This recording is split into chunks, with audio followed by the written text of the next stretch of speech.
Good evening, coaches. My name is Justin Murch with the Glacier Football Clinics, and I'd like to welcome all of you to tonight's webinar. We are honored tonight to have Coach Chris Goodwin, the defensive coordinator at St. Paul Academy, Minnehaha, and Blake in Minnesota, with us to speak on the 3-4 zone blitz package. Before we get started with the webinar, I want to go through a couple of quick messages with you guys. There are two options for audio with this webinar. Option 1, your computer speakers, or option 2, the telephone. At the beginning of the webinar, you can choose which option you would like to utilize. If you would like to switch options during the webinar, click on More under your webinar control panel and click on Audio Options. From there, you can choose between join by computer or join by phone. If joining by phone, dial the number shown and enter the meeting ID and participant ID when prompted. Building camaraderie with your entire coaching staff this year by purchasing a staff season pass for unlimited coaches for only $4.59. Glacier clinics have 100 to 150 sessions per clinic, up to 10 topics per hour, and with the season pass, you can attend any of the 47 clinics across the nation and have 24/7, 365 online access to Glacier Vault. Go to glacierclinics.com for more information. The Guardian Cap is an external soft cover to retrofit existing helmets and reduce 25 to 30% of force during practice.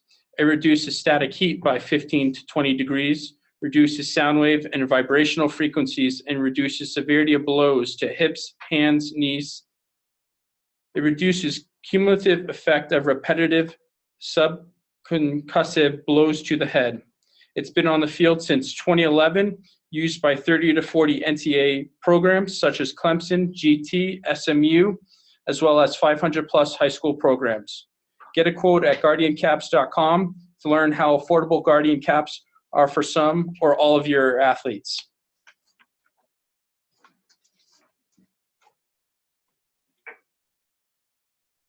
Okay, Coach Goodwin, now you can go ahead and click the share screen button on your control panel and select desktop. But Coach, real quick before you get started, I want to go through some brief instructions with everyone. Keep in mind that Coach Goodwin will stay till the end of the session, and we will have time to answer all of your questions. If you have a question that comes up and you don't want to forget it, you can submit your question by clicking on the Q&A button and typing them in, and we'll address all of them at the end of the presentation. Now I'd like to hand it over to our speaker for today, Coach Chris Goodwin. Again, Coach, we're honored to have you with us. Hey, thank you guys. I really appreciate it. Hey, Coach, I'm not seeing your PowerPoint. Did you hit share screen there on your control panel? I'm just about to. Yeah, don't worry. Yeah, it looks like you're starting up. Perfect. Perfect. Yeah, just throw in the full screen. We should be good to go. Okay, here we go. Perfect. Looks good. Actually, hey, Coach, it's in for some reason it's in the. There we go. Perfect. Awesome. Thank you. You bet. So thank you again. I appreciate the opportunity to speak on behalf of the SMB Football Co-op. And what that is we had 3 small schools, private schools, and each one of the private schools was kind of running out of football players over the last couple of years. And so we decided to combine into one bigger football program. And so we're in the 5A football program here in Minnesota, which is the second largest class. And so for the last 2 years, we've been playing in that. It's been really successful. And I think other schools are probably looking to do that sort of thing, or we're all kind of short on football players. So that's kind of the background behind the football co-op, if you're wondering what that is. It's all in the metro area here. So first slide here, just a little introduction. I've been coaching for about 20 years, mostly college, but some high school. I started coaching as a graduate assistant coach at the University of Minnesota under Glenn Mason back in the late 90s. And a lot of these zone blitzes and defenses that I use are taken right from there. And so that's kind of what these are based on. Some of our philosophies that we like to believe in are number one, we want to win the field position battle. So we want to be an attacking defense. We want to dictate to the offense what we're trying to do. And we want to emphasize turnovers. We work on turnovers every day. Every day we have some kind of turnover drill. We have circuits, we do lines, we do all kinds of different things. And then negative yardage plays. So I think one thing we talk about there was reducing, in the modern age of spread offenses, negative yardage plays are kind of the antidote to what they're doing. And so we want to create lots of those.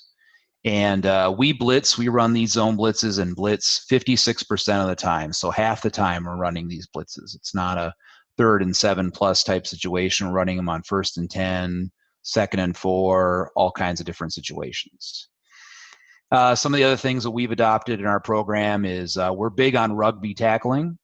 And I don't know if you're all familiar with that, but that is a rugby style, a head behind the tackler, and wrapping up and rolling kind of tackle. One of our coaches, our defensive line coach, was a college rugby coach. And we've adopted that. It's that Seahawk tackling technique. And that's really, really been a great thing. This is by far the best tackling team I've ever coached. And it keeps our players safe. And we feel like that's the most important thing, is we're all losing players because of the concussion fears and that sort of thing. We talk about, we're tackling our rugby style and it's safer. And so that really helps us recruit players and keep players on board. Utilizing movement, we want to move our players back and forth, and you'll see in the 2 zone blitzes, one comes strong, one comes weak, one's up the middle. And we want to keep moving them back and forth. We have smaller players. I'll talk about that a little bit later, but we don't have gigantic players. I mean, they're all private school kids. The average ACT in our team is probably 31. So they're smaller guys, but they are quick. And so that's why we use a lot of our blitzes. And then also to simplify what we're doing. And so we're always looking to, like, how could we make this simpler? How could we make this better for the players? Because the simpler it gets, the faster they play. All right. So here are our results for the last 2 years. As being a co-op, we're 17-2. We're averaging 4.4 turnovers per game. Last year we held 6 of our opponents out of the 9 to 7 points or less. We shut out 4 of the 9. 51% of all of our plays from scrimmage resulted in a tackle for a loss or a 0 yardage play. So half the time they resulted in no gain. So that's falls right into one of our goals. On pass defense, teams only completed 28% of their pass attempts. We had 23 sacks for the season in 9 games. And we had 15 interceptions, 5 for touchdowns. So the blitzing is effective in creating pressure and making the quarterback make bad choices and bad throws. Run defense, we had 63 tackles for a loss and less than 3 yards a carry from runs from scrimmage. And 6 of the teams that we had, only 6 of the runs we had were over 20 yards during 9 games. So we only had 6 what I would call explosive runs in the 9 games we played. And I think that's really key. And I'll talk more about that. And the zone blitzing helps you there. And then we held 5 of the 9 teams we played to less than 50 yards rushing. And 3 teams we actually held to negative yards rushing. They had negative yards at the end of the game. And so I think that was a big part of that as well. So I want to start with talking about alignments and assignments. And so we're a 3-4 defense. We're a split eagle defense, I guess, if that gives anybody an idea of what we do. We can play in shades. So as you can see in the diagram here, we're playing in shades. And this season we did play in shaded defensive alignments. So we played in a 4-eye, a 1, and a 5. And this year we played that way because we had a little taller, a little stronger lineman. I think our linemen, averaged about 6'2", 6'3", and they were a little bit bigger, maybe 210 pounds, 220 pounds. And so we decided to play more in shades so we could be a little more physical on the line. Also, too, I think we playing in shades helps. We had 2 young linebackers, and so playing in shades helps. Those young linebackers see the windows as they open up. I think sometimes when you have a 3-4 and you're playing the slanted, straight slants, the young linebackers don't see the windows open in front of them as easily. It looks a little messy to them. And so, but you could do either one, and so they're both effective. One of the things we like to emphasize is gap soundness, and that kind of goes hand in hand with our zone blitz techniques. We want to have an 8-man box against 2 backs all the time, and we always just want to have one more than they have. Again, emphasize speed over size. Our linemen, no bigger than maybe 200 to 220 pounds, somewhere in there. And our rush and drops are very fast players. Both rush and the drop this year were former wide receivers, not even tight ends. They were wideouts. And our Will and Mike are very small, 180 pounds, 190 pounds at the most. And so we just want to make sure that they're the fastest players. We want to play speed is much more important than size. The next on the alignments is we want to call the blitzes based when the ball's on a hash. And so we don't call the blitz, we can, but we don't often call the blitzes based on strength. So we'll set our front, as you can see in the diagram right now, it's set where the drop linebacker, the D dropper there, he's to the strength. And so he's to the tight end side. So this would be how we would line to the strong side. So the drop, the end, the nose, the tackle, the rush, and the strong safety's also over on the tight end side. And the strong safety aligns in a, just get my little pointer going here. The strong safety here aligns in what we call a C7 technique. And so he is playing the C gap, and he's 7 yards off. The linebacker's about 5 yards. So he's not very far behind the linebackers. He's just right there, ready to play defense. And then the free safety over here is what we call a D10. So he's in the D gap right here, and then he's 10 yards off. And so this is our base alignment. We play man free all the time in our base defense. I could go on about that, but that's not the topic tonight. But we really like man free, and then it gives us a nice changeup. But one of the great things about the zone blitzes is it gives the corners a little break from having to play man free. You know, it gets exhausting playing man free the whole game, so it gives them a nice break. The last bullet here, what we call our align to execute philosophy. And so we're going to line up like this, but this is our base look. But when we're running our zone blitzes, we're letting our players align where they need to be to execute the blitzes. Gap soundness is our #1 priority. So if you're the tackle here and you're in a 4-eye and your job is to get down in the A gap, let's say, and you don't think you can make it, the gap, they've aligned too wide here, or these guys are really quick, or maybe you're just really fat and slow, then maybe you should slide on down to a 3 and then go from there. And then we'll just do that. And we always talk about gap soundness being more important than being lined up perfectly. We want to make sure that if you're slanting somewhere that you get there. And that's definitely the #1 priority. One more note about alignments here. This is just some of the ways you can see how we look here. And this is going to be our outside dyno blitz, but I want to point out one thing that we talk about a lot and I think is really important, is the way that we slant. And the way that we slant is, if you can look at this guy's alignment over here, you can see that he has the long side of his stance. He's going to slant this way. He's going to slant to his right. So he's got the long side of his stance this way. And so what we do is we actually step flat. So we don't step up underneath ourselves here. We actually step flat and then slide down into this gap, or slide into this gap. And the reason we do this, and this is a great thing I learned at a clinic one year, maybe 10 years ago, I don't know. So when this guy slides down here and it has this white, notice how narrow his base is there? We coach that. When they're slanting, we want this little tiny narrow base. When he widens out here, what we want if this guy slams down on him, let's say they're running like power or something, they're slamming down on here and this guy's running out here.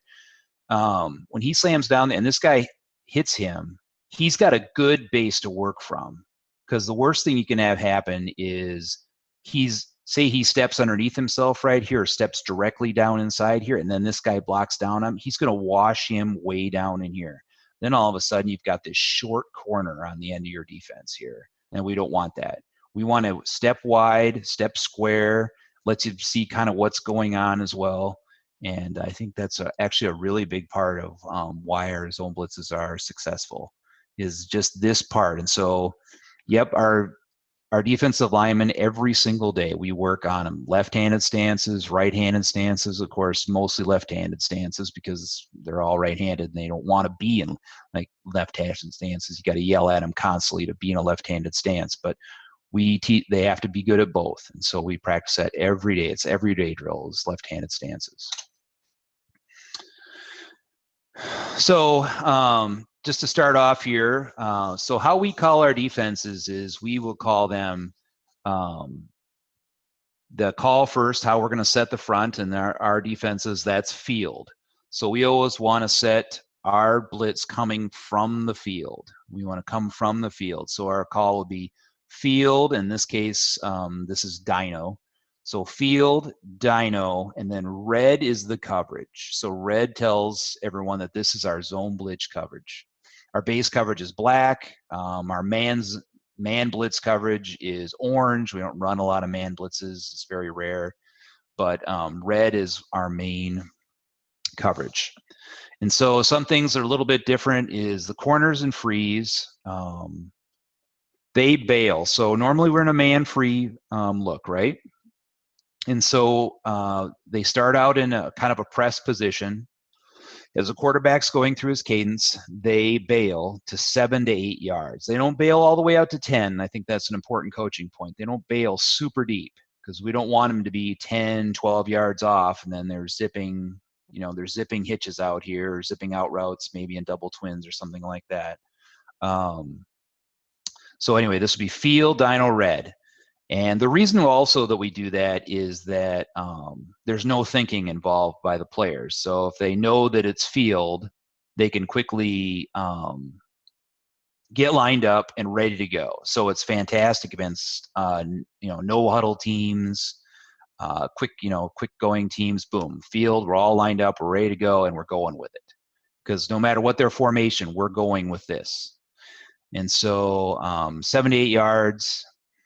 And so the key to the whole defense, the key to red coverage and zone blitzing is obviously the underneath droppers. I mean, the cover 3 thing is very basic, and a lot of teams do that, but the underneath droppers are the key to the defense. And so we start out, we just want to keep things kind of simple. We just name our droppers A, B, and C. I know other people have fancier names for them, but that's just what we go with. And A is always the strong side dropper, B's in the middle, and C's the weak side, or the short side of the field dropper. And each blitz, it's a little bit different, but I'll kind of cover that. But the coaching point, and this is a very basic coaching point, but it's easy to talk about, and you just have to coach through it, is the outside droppers, C drop and A drop here, is body on 2, eyes on 1. So they want to match the coverage, or not match the coverage, match the route of the number 2 receiver, but they want to keep their eyes on what number 1 is doing. And the reason for that is that we want to protect against slant. We want to protect against slant. We want to protect against hitch.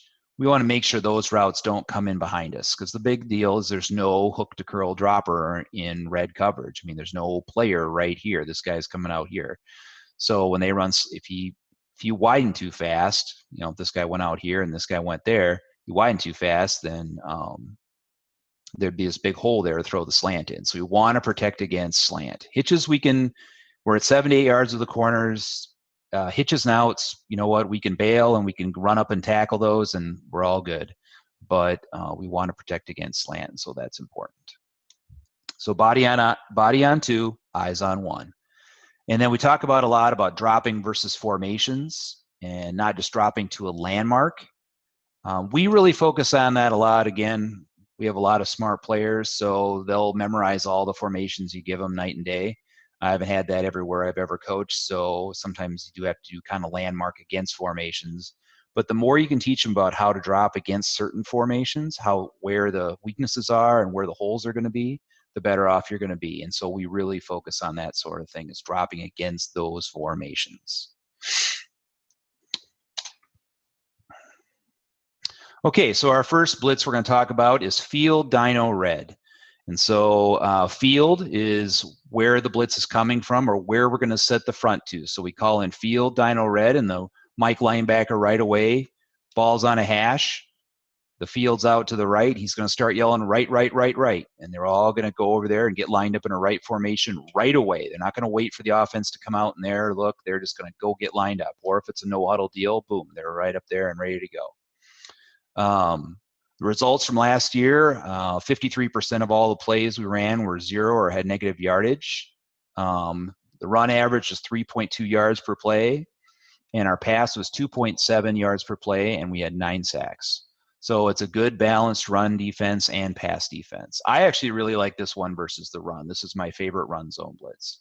But I think, we can make a negative play in the run. This is what I want to do. I've shown it against I-backs here, which of course no one runs anymore, but I have other slides where we'll show against different looks. So some of the coaching points here that we want to talk about is, well, let's just go over the blitz here first. I'm sorry.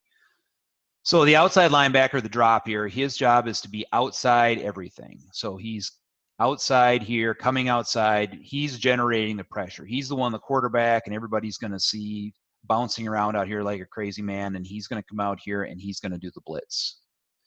So that is the impressive look to the blitz, but the secret sauce of the blitz is actually this part. And so the end slamming down into the A gap. And we call this the long stick. So I know it's a little bit different, but this is called the long stick part of the defense. And so his job is to get on the inside shoulder of this guard or the center's outside shoulder. And it can be hard to do. It's this guy blocks down, or he's going to block down on the nose, especially when this guy plays a shade. It's hard to get down in there. If these guys squeeze together, this guy comes together, these guys are double teaming the nose, then his job is just to slam into these guys as hard as he can and wipe them out. Wipe both these guys out and just create a mess in there, because the nose has got to get out here. So we don't want these two guys blocking the nose. We want this guy to slam in there, sacrifice his body, and give it all up. The second part of the defense is the Mike comes off his block, which I think is important. We've had trouble over the years. Mike's wanting to rush this, like really get up there, but you got to wait for this guy to clear. Ideally, what you'd like to have happen is you would like to have this tackle, and it happens more often than not when he's lined in a 5, chase this guy down inside here. You want him to chase the end. And when he chases the end and this guy blocks down and this guy blocks the center, and now you've got this really short corner, and the Mike will actually go around the outside here. And I think that's, that ends up being a really great situation. Then you have drop here, Mike here. That ends up being a great thing. Tackles outside, he's got contain. So he's got to contain the quarterback, and this is an important coaching point that you really need to talk about, is that this is all coming, like hell's coming all from over here, and he's got to be ready to go. Quarterbacks, if he drops back here, he's going to flush this way. And I can't tell you how many times I've had run this defense where all this comes great, the guy rolls out here, and this guy is screwing around here, and he doesn't quite get to where he's supposed to be. And so if he widens and gets outside here and contains, he's going to get himself a sack. And that's actually the coaching point we use. Hey, did you want to get a sack? Yeah. Then you're right out here. So, and then the rush here, he's the C drop. So again, eyes on, body on 2 and eyes on 1. Well, there is no number 2 here. So he is playing number 1. Now, a coaching point here, this guy shouldn't fire out here and get under number 1 as quick as he can. And it's the same over here with the A drop as well. We always want to play run first. We want to stop the run, just like every defense first. So we don't want to fly out here right away and then let them run whatever, let them run ISO right in here. We want to make sure that they're check and run and then dropping. Check and run, seeing what number one's doing, see if he's doing a slant, get underneath that, see if he's running a hitch, get underneath that, out, widen as far as we can. We want to make sure to do all those things. The Will's the B drop, so he's got kind of this low hole in here. He's going to be checking this tight end or number 2 on either side to see if they're coming inside here. And then the strong safety, the A drop, he's going to be out here checking making sure this guy doesn't go vertical, number 1. This guy starts going vertical. He's a body on 2, right? So body on 2. So if this guy starts going north, he's got to kind of stick with him a little bit. We don't want him to ram this seam route right in there. That's the last thing we want to do, right? So he sees that, and then he kind of checks what's going on over here. This guy kind of does this number, or he blocks, or he goes out, then he's busting out here to get out there. Coaching points over here, I think I covered all of them.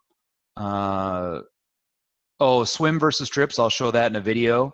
And then the long sticks. So let's see here. All right, so here's Dyno. You guys, everyone see this okay, I hope? So here we have our 8-man box. So here we have our 3D linemen, outside linebackers, our 2 inside linebackers. This guy's a little too close. But again, Dyno creates this 8-man box concept against 2 backs. And so this is one of the reasons we like it. And so it fits well in the play.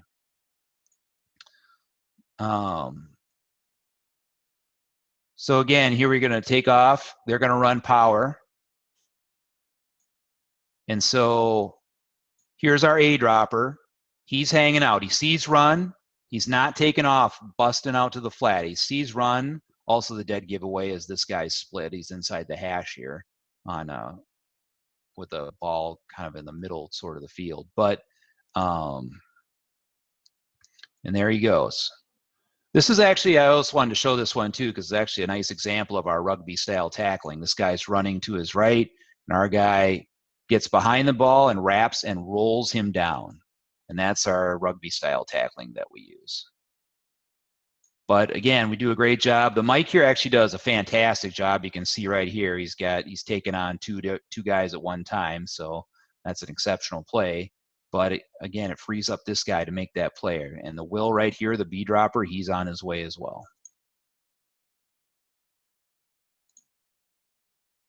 Okay, here we have field Dyno Red, and I like to show this clip because oftentimes the defensive ends don't get real. Yep. Sorry to interrupt you, but for some reason we're not with you on the film. Oh. Try to hit escape maybe. Yeah. And then your film's in your PowerPoint there. Is that now? Can you see it? Let me see. Right now it's just a blank screen for some reason. Let's see here. Did you have a? Yeah, for some reason it's just a black screen. You don't happen to? Was this on Huddle or anything? Yeah, it's on Huddle. Okay. Maybe try. Are you able to go back to Huddle for? Yeah. I just saw it pop up there a second ago. Now is it in? No. It says slideshow, resume slideshow, and big. Are you possibly connected to another screen? Oh, there we go. I got it. Okay. I'm sorry. So last we were on I think the Dyno Red slide. Oh, I'm sorry. Here we go. No worries. Just want to let you know. Perfect. Yeah, we can see it now. Oh, thanks. Sorry about that, guys. No worries. Anyway, our 8-man box concept. So here's our 8th guy. Here's the Dyno. He's coming here, and then the long stick is coming underneath, and he's this extra guy that we can get against 2-man blitzes.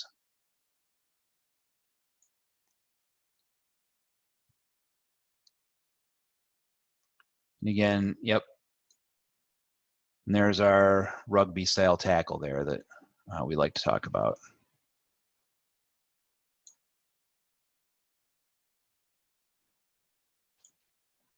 Wrap and roll. Here I show this one, the long stick where this guy comes down inside here. They turn the wrong way, and sometimes the long-sticking defensive end comes in there and can make a hero play. So they turn the wrong way. He comes down there, comes up the middle. Boom, right there.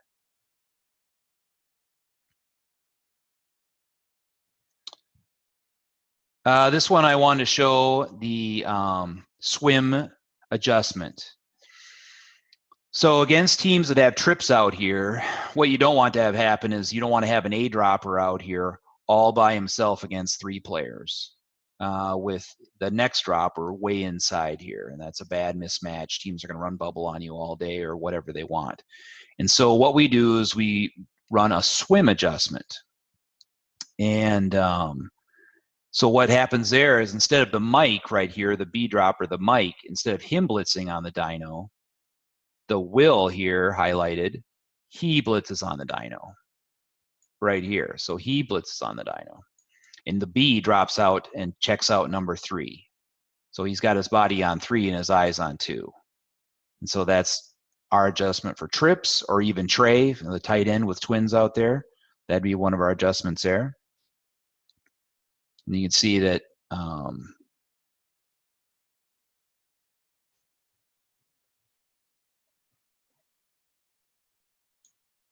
our C drop does a good job at the bottom here, checking that guy. And then our Mike works hard to the trips, and now we have him covered underneath. And it creates a good sack opportunity.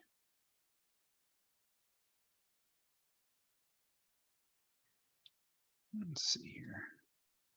Here's field dyno red against twins. A drop, apex is number 2, and then B drop is out here in the middle. This is a really tough route combination here. So we have flare by the back, slant here, and then out and up by the twins guy.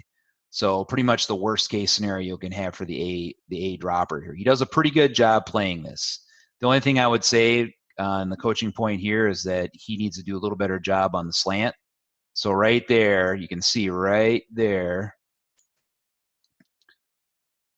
Yep, so right there, he's got a flare in front of him. He's got the out in front of him, but now he's got this slant sneaking in behind him. Now, B over here is too preoccupied with a tight end. B needs to kind of work more into this area, especially with twins out here. There's no reason to have a B so close to just one wide receiver out here.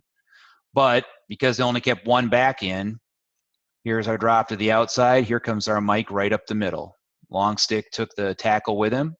So that worked, or sorry, with the guard with him. So it opened this hole up real nice and wide. So this hole's really wide here and set to go. So if this guy wasn't in his face, he'd probably complete this ball, but this ends up working fantastic.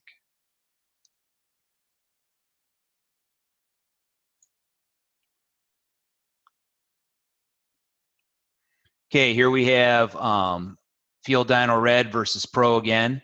One thing I like to talk about here, and we work on constantly, is the drop containing. He's blitzing in here, but we don't want him to blitz in there like a mad maniac. We want him to still contain the play. You know, the worst things you can have happen is this guy slam in there and then let the ball get outside of him. We don't want the ball to get outside of him. We want him to contain everything. And then because these guys perform the long stick and the nose, it frees up our will linebacker right here to make a free play. No one even blocks him. And so that's exactly what we wanted to have happen. So this doesn't normally happen. So the drop here is going to take on the tight end and the fullback and take them both on. So that doesn't normally happen, but it's exceptional play here. But it's an example of like how, you know, we need to stay outside. Oh, this is so choppy here. You know, he needs to stay outside, stays outside the fullback, makes that guy come back inside, and then our gang of guys can jump in there and get him. And that's exactly what we want to have happen. Okay. So back to this.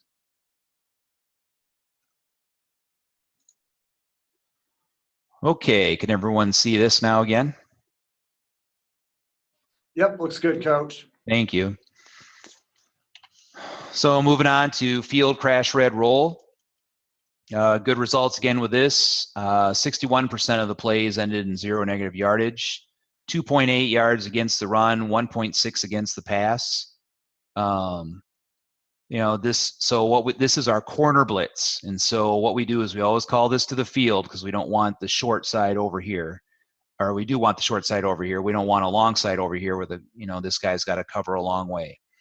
So again, same alignment. The rush is tighter to this guy. The tackle's probably in a 3 or a 4 eye. It depends if he can get there or not. The nose again here and the end here, just doing a simple slant. On the cadence, this guy starts working his way in and blitzes off the edge. He's got to contain everything. And then slant, slant, slant here. So it's a really good weak side blitz. They're bringing everybody to the strong side. And so you can see, like, Dyno comes from this way and everybody moves this way, and then we bring Crash and come from this way. And so we're moving our front back and forth, trying to create, the most movement with our fast guys that we can, trying to create confusion for the offensive line. And that gets to be, if we get in a rhythm where we can start calling these back and forth, in a rhythm, that really is where we start making hay. And so the difference here is the D is the A drop, and then the W now is the C drop. So our will is the C drop. And so this is a tough one. He's got to run, out to here and cover both of these guys in the low flat. And that is tough. And so that's why we want to do it in the short side of the field so he doesn't have very much room to cover and do that. But surprisingly, we did not have a lot of teams check up and run hitches on us, throw hot on us. I thought we would see more of that than we did, but we don't. The strong safety rolls into the deep third. And again, he's not super deep. He's probably in that 7 to 8 range. He's just kind of sliding over here and just making sure that he can tackle anything that gets caught quick. But it creates great pressure. Again, deep third here. This guy's bailing to it again. So that's how that looks. Few coaching points here. The rush really needs to be tight here to make sure that this tackle stays with him. So he's got to get in there and make sure that tackle drags with him because we don't want our corner against a tackle out here. That's a bad matchup for us. We want him to occupy this guy and get inside. Again, it's gap sound. So we're all gap sound here. We got gap, gap, gap, gap, contain. The mic has this gap, and then we have an extra hat as well. Gets 2 or 3 receivers. The will should widen out. It could even be a little bit wider than this. Right now I have him kind of over the top of the rush. We can, if it's a threat out here, we could widen him just a little bit. Strong safety's got to be ready for hitch. And then the nose actually this is a good coaching point, is the nose actually has to really work hard to bring this center with him. Occupy him and really move to center so that this opens up. Actually, about 50% of the time, the tackle or the rush end up making the big play here. The corner doesn't make it. The guys see that corner, and back maybe blocks them, but these guys get in there and make this play. So let's see here.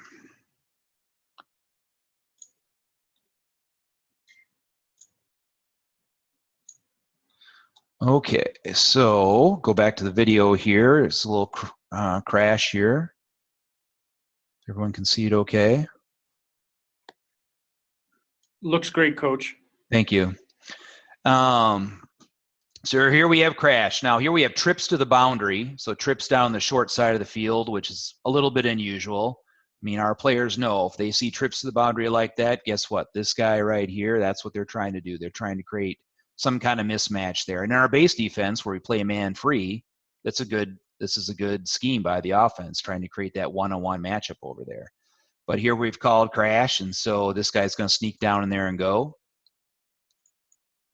Our will's out here a little bit wider. He can be even a little bit wider, the C drop here. He could be a little bit wider just from the standpoint of they got 3 guys out here. So, but here they come. So the rush comes inside. Now, one thing about our drop, the drop in here is that the A drop here, if you watch him, he does a really good turn he watches this guy and does a really good turn getting underneath this slant. And that's exactly what we want to have happen, is we want to get underneath this slant, just like that. Get our hand on that guy and get him high and low, because that's obviously what they want to do. Here's the end zone view.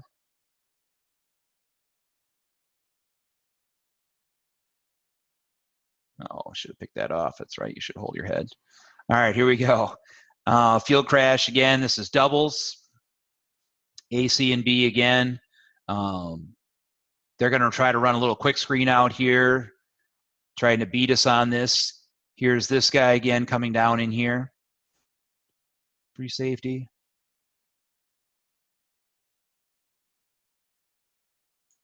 Oops.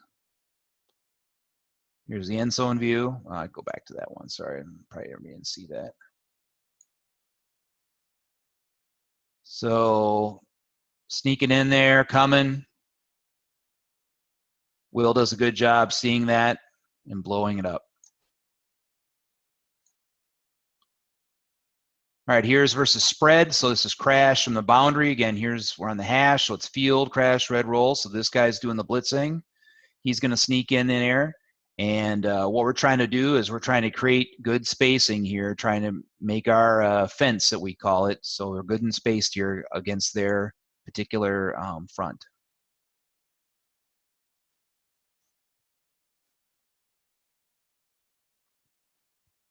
So here A-drop comes out there, and he's underneath there.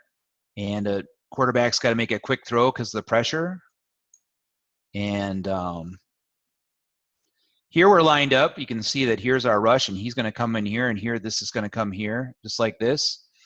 And so the rush is on the tight end right here instead of being on the tackle and trying to come inside.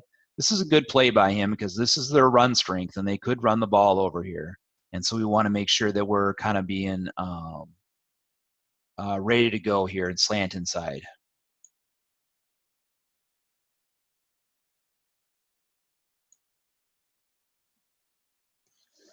Here's crash red roll against 20 personnel. 20 personnel can be trouble for zone blitz teams. In the past, it's been a good way for them to have max protection. So they got 5 here, and they keep both backs in the block. You know, in that case, they have 7 blockers, and we only have 5 blitzers. So it's, you know, if they want to set up and throw a deep ball, this is a good way to do it. And so our droppers do a really good job. You can watch our C drop, our will drop out here, get underneath this slant. A follows the wheel, and then B drops here. He could be a little deeper. He could be a little deeper against this dig that's coming. It's more like this, but this dig that comes in there. So it works out real good. And our corner drops, they're going to try to run a wheel route on us here, and or out and up on us, I'm sorry. And he drops deep enough. So we get some decent pressure. He throws kind of a floater to the wheel route, and then we return it for a touchdown. So it's great. All right, so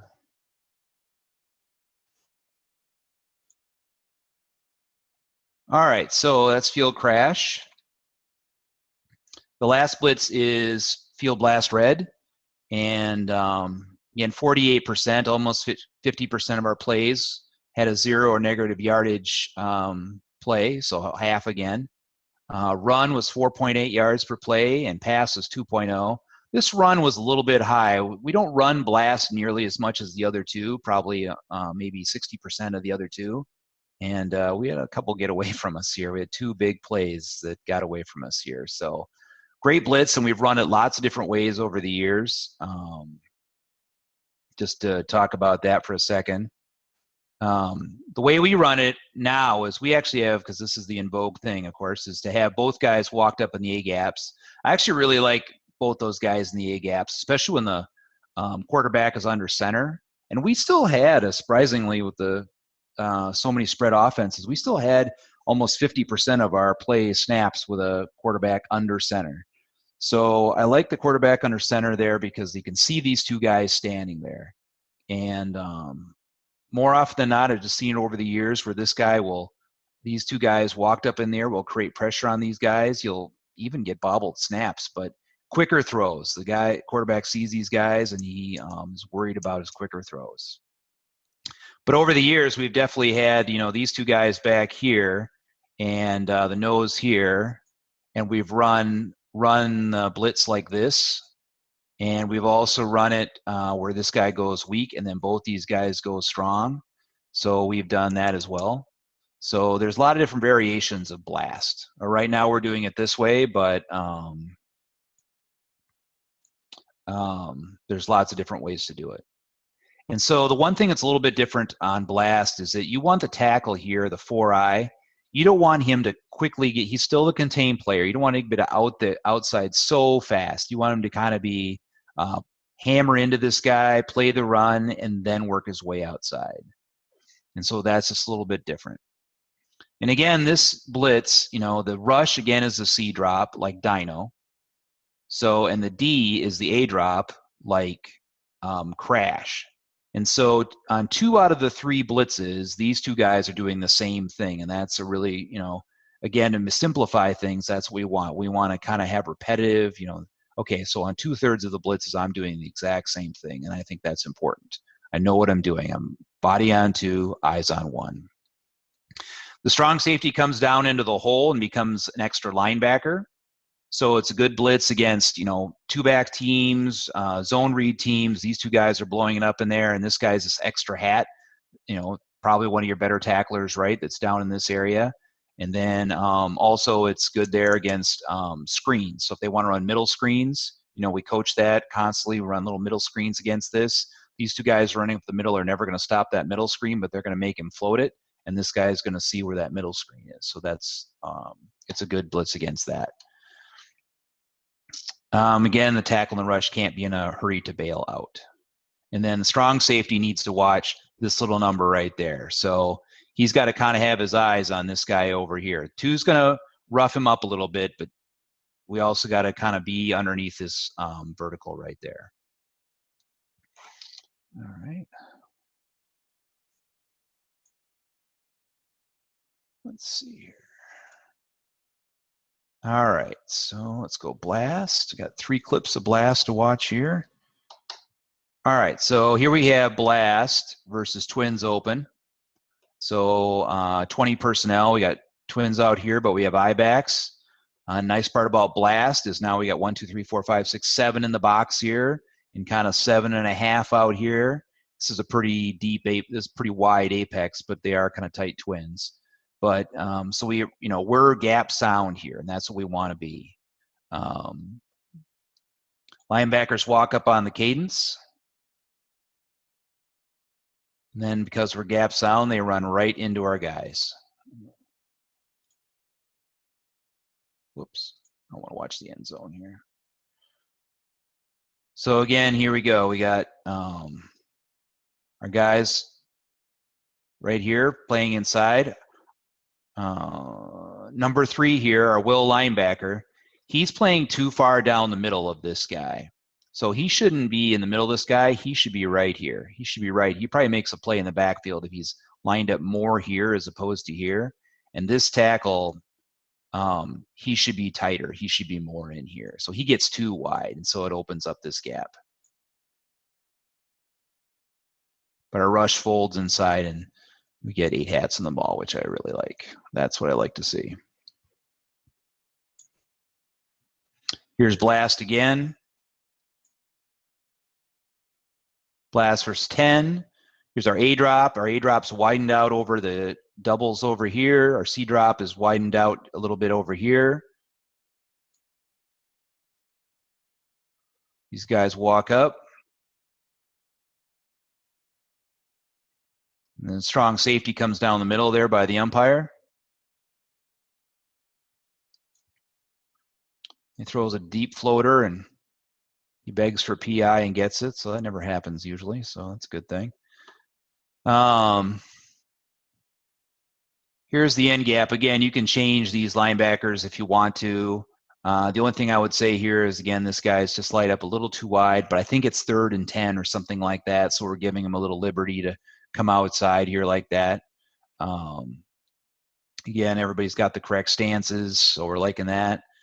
And they actually block all of us here. So they block all of us, and they have us all blocked. We're getting a little bit of pressure here.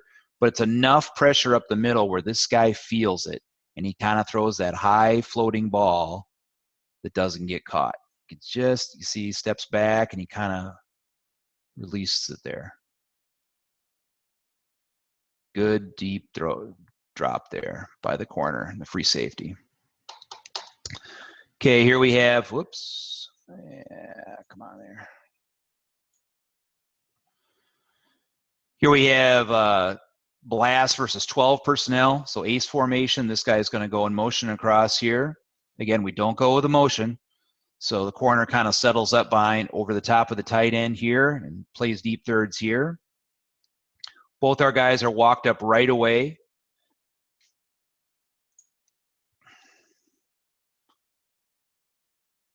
And this is kind of having these two guys in the middle. This is the kind of throws that this creates. Having that pressure right there, right in his face. Oh, it's a bad throw.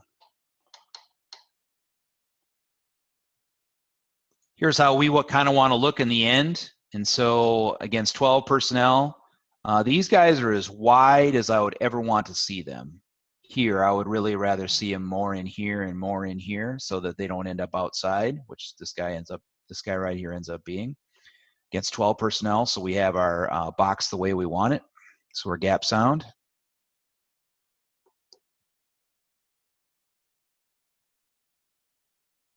Okay. All right.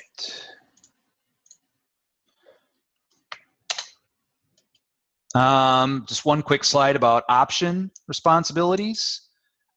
Basically, in our zone blitzes, this is Dyno, but it's all kind of the same. The easy way to do it is that the end man on the line of scrimmage, or kind of the C gap player, or D gap in this place, has the quarterback, and the droppers, A or C. So in Dyno, it'd be here's the C dropper and here's the A dropper. They have the pitch. So that's a simplified way of doing it. You're going to need your free safety here. I mean, right here you can see they got us blocked. You're going to need your free safety to be an alley player. So you're going to want your corners to, they're going to drop, and then they're going to want to fit back inside, and your free's going to want to kind of come inside here. So and actually over the years, I'll just say that Dyno has actually been a really good blitz against option teams as a changeup. This action here of the defensive end slamming inside and the Mike coming hard inside here, and this guy coming hard off the edge to the field when they run option, sometimes gives option teams fit. You can't run it as a base defense, obviously, but as a changeup now and then for option teams, it actually works very well. So here's our summary, our strengths. I think it's safer, more effective against the run. It's easy to teach. Just A, B, and C. I think it's gap sound. We're always having a man, 8 players in the box or 7 players in the box against multiple receivers. And I just like, again, with the zone blitzing scheme, there's no uncovered receivers running loose. There's not guys running all over the field uncovered. There's always got our cushion in front of us. The weaknesses are it's a 5-man pressure, versus say a man blitz which has 6 or 7 men. So they can max protect it and throw deep. So I have to be aware of that. It's vulnerable to the quick slants, so you're constantly coaching slant all the time and hitches. And I talked about the max protect, and then the vertical seams. You got to be aware that the vertical seams are dangerous. So the A and C droppers got to make sure and reroute those, squeeze those verticals. So if you have double twins on each side, squeeze those seam routes into the corners. Squeeze them as wide as they can. Don't let those balls come back inside. So that's all I have, and I have a whole bunch of slides here. If anybody needs me to draw something up, I have a bunch of different formations here and stuff. So any kind of questions anybody has? Well, Coach, thank you very much. That was great. In just a little bit, we'll open up the floor for questions. Coaches can submit their questions using the webinar control panel at the bottom, just very similar to chat or IM message box. while we give you some time to think of your questions, I'm going to go through a couple quick messages.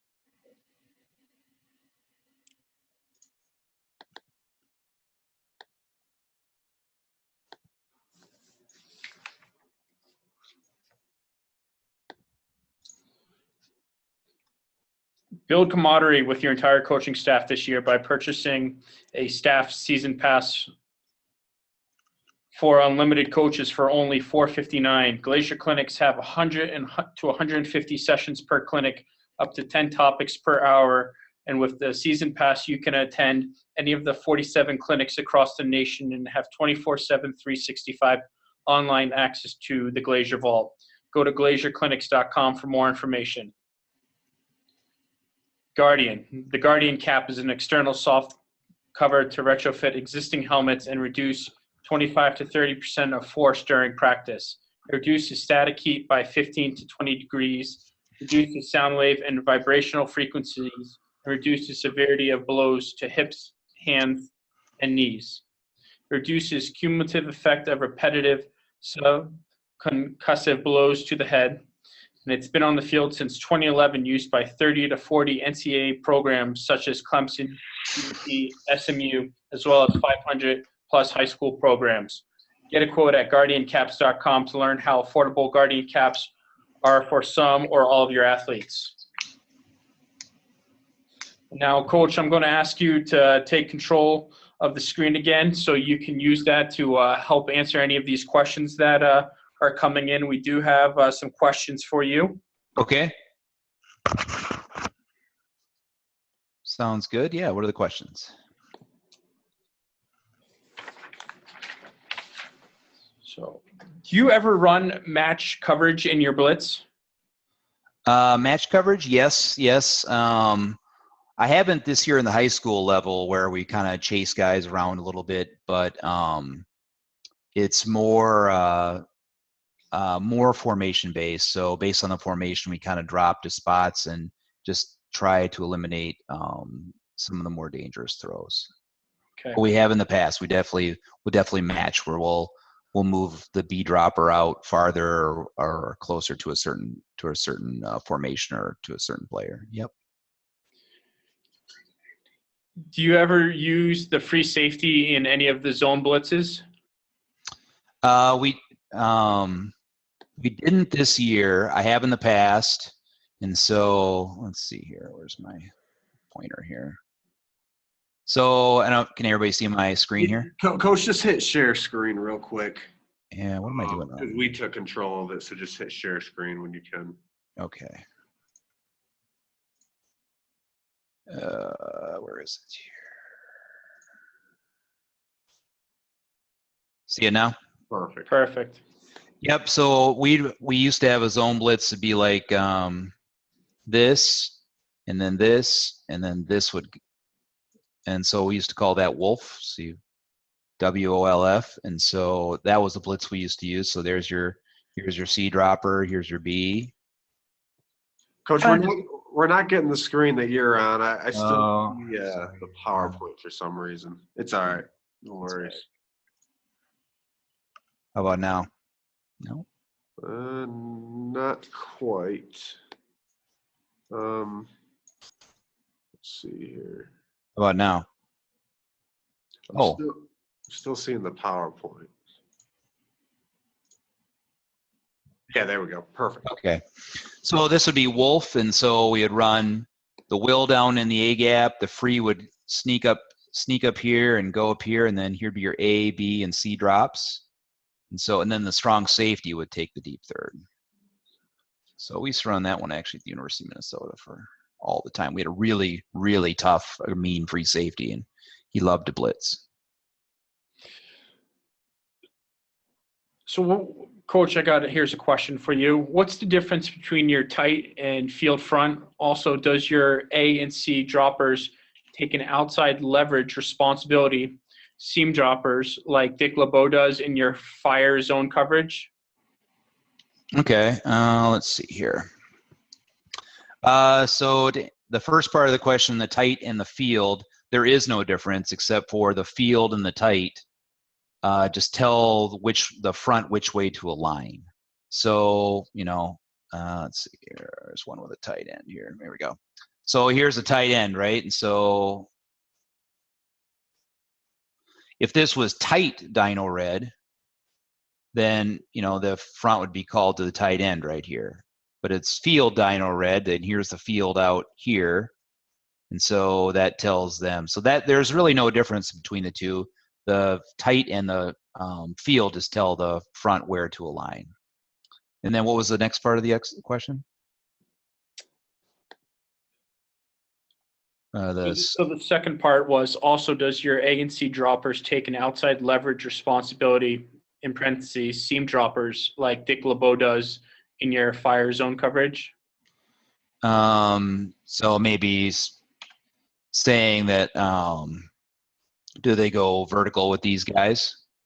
Maybe that's what they're saying. But yeah, so they would widen, and what they want to do is, so if this guy is bailing back in here and he's bailing back in here, and we're getting some of that, we want to be able to, we want to wall these guys off on the inside, and we want to push them back into this corner right here. So, so we want to push these guys back into this corner. And so on the outside leverage, so in this particular formation, I think we would actually play this guy. I have it diagrammed here where he's kind of playing it halfway, but depending on how dangerous this guy is or how dangerous this guy is, we might widen out a little bit more. This could be a little bit wider. So to be gap sound, actually, he should be right over the top of this guy, because this guy has this gap here and he would be out here. So, all right. Excellent. Well, Coach, I have 4 more questions. The questions are coming in great. So Okay. Appreciate your time. How do you defend the power read out of a 2x2? Power read out of 2x2. Okay. Let's see here.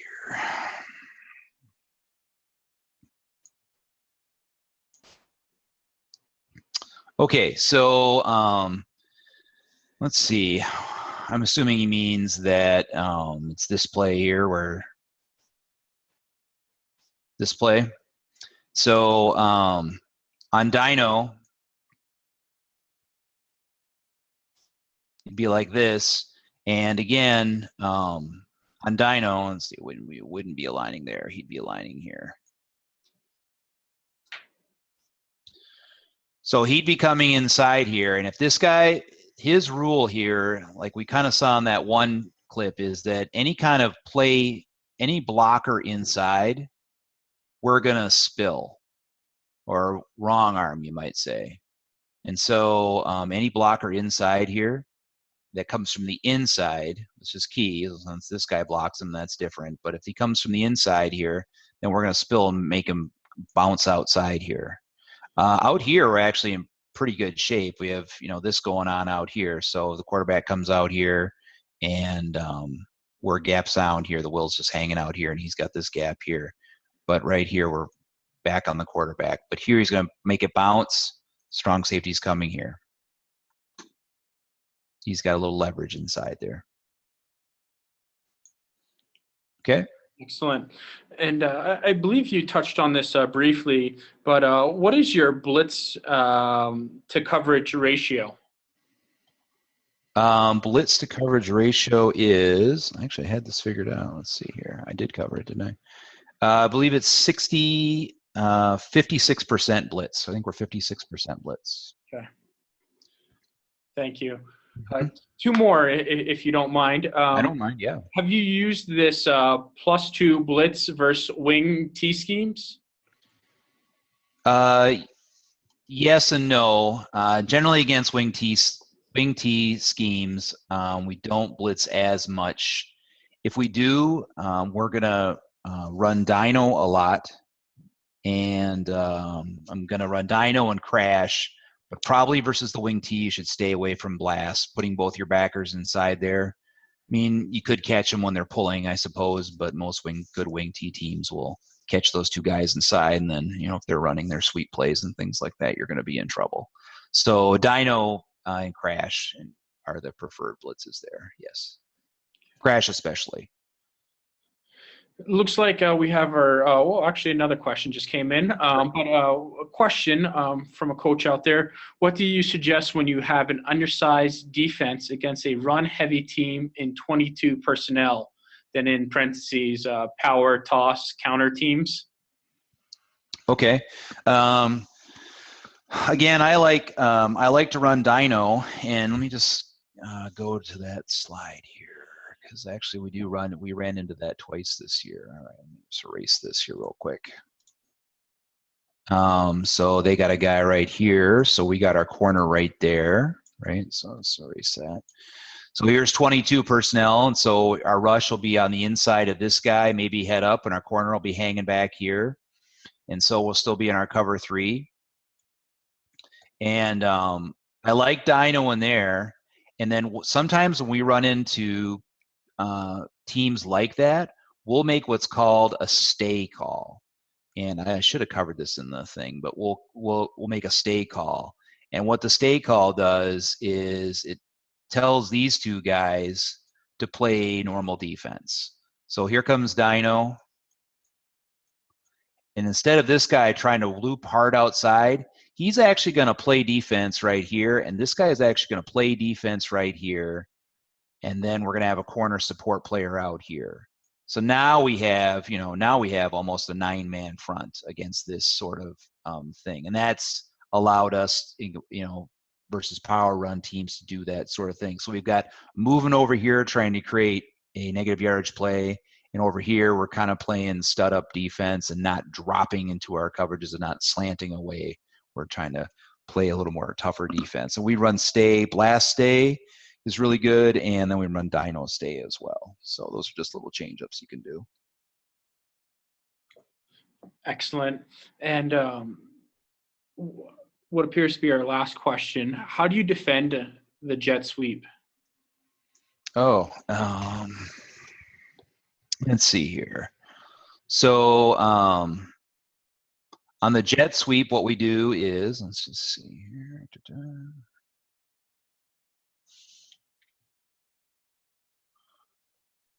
So we had a team in the playoffs this year run the jet sweep on us a lot. And what we like to run there is we like to run crash. And so they did it where this guy was doing the sweeping, and then we would run crash this way, like that. And that was very effective. Crash was really effective against the jet. And that's kind of our key there. The free will kind of, he'll be playing his deep third, but as long as one of these guys is going in motion and running the jet, he'll kind of be keying on that guy to make sure he doesn't get away from us. But he isn't going to be, he's going to run up there like that. He's just kind of hang back here and then run to it after that. But crash is very effective against the jet, especially from the boundary. Sometimes he'll chase that guy down from behind. And then also, too, what I like about it is he's not going to catch the guy doing the jet, but he's going to kind of kill some of the plays that, because, all right, let's just go back here. So here he comes on the jet, and the rush is actually right here in crash. So he's coming on the jet, and they're running this. All the plays that come back in here, they're not going to be able to block him coming in there. So if you coach this guy to like, hey, your job's not to chase this guy down from behind. Your job is to kill all the counter plays that come off the jet, because over here on this side, we've got everybody moving this way, right? We've got this guy moving out wide. We've got this guy moving out wide on the crash. And then we also, let's see, he wouldn't be here. He'd be over here. So we have all these guys widening out to where the crash would be, and then we have this guy eliminating all the kind of counter plays, the backside plays, and that sort of thing. So that's kind of what we like to do there.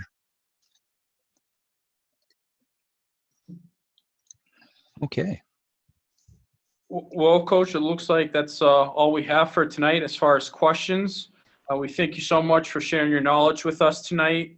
Is there anything else you would like to say to the coaches before we log off here this evening? I don't think so. I think that's all I had. And if anybody has any questions or needs any more stuff, here's my information right down here below. So feel free to call or email me if you need anything. And thanks again for all the coaches who attended this webinar. We hope you attend the next webinar, which will be next Tuesday, December 13th, when we have Coach Brandon Corbin, the QB coach at Bethel in Tennessee, who will be with us to speak on building a great quarterback, drills, footwork, and 5 core values. Have a great evening, everyone. Thank you. Thank you.